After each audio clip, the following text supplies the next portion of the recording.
tregun ligjor. Them prezumimi fajsisë Jo, për sa i përket humbjes së postit publike, jo kuptimi që ai do dënohet automatikisht. Jo ajo, e kisha te fjala kur e ndërmerr në mas trënguese, quhet i cënuar, po prap parimi i procesit. Mendoj këtë që kur vjen puna tek ata që kanë pushtet ekzekutiv. Po. E theksoj këta që kanë pushtet ekzekutiv sepse këta kanë mekanizmat për të ndikuar.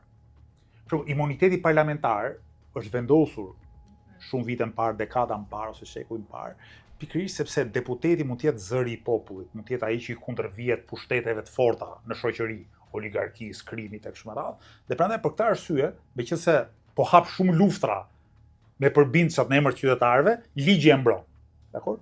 Por këta që kanë pushtet ekzekutiv nuk janë tribunët e popullit. Këta janë ata që mund të abuzojnë me popullin. Dhe kur flas për prezumimin e fajësisë, e kam në këtë aspekt që një zyrtar i zgjedhur, një njerëz që ka pushtet të madh ekzekutiv, do duhet ta humbja të pushtet ekzekutiv, nëse vjen puna që është i pandehur.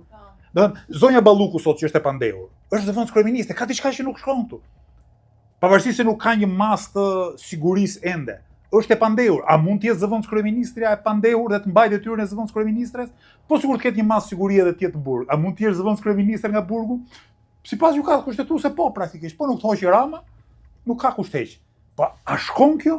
A shkon kjo që njëri që ka kaq shumë pushtet? Si gjykata kushtetuese u mor me procesin që e cilësoi jo të rregullt të shkarkimit. Se ndoshta procesi nëse do ishte kryer i rregullt, pra sepse aty o do kishte një vendim për të gjykatës apeli që ky është fajtor, dhe aty shkarkimi është automatik, ose ndryshe do i referoheshin ligji që thot 30 ditë apo sa 90 ditë.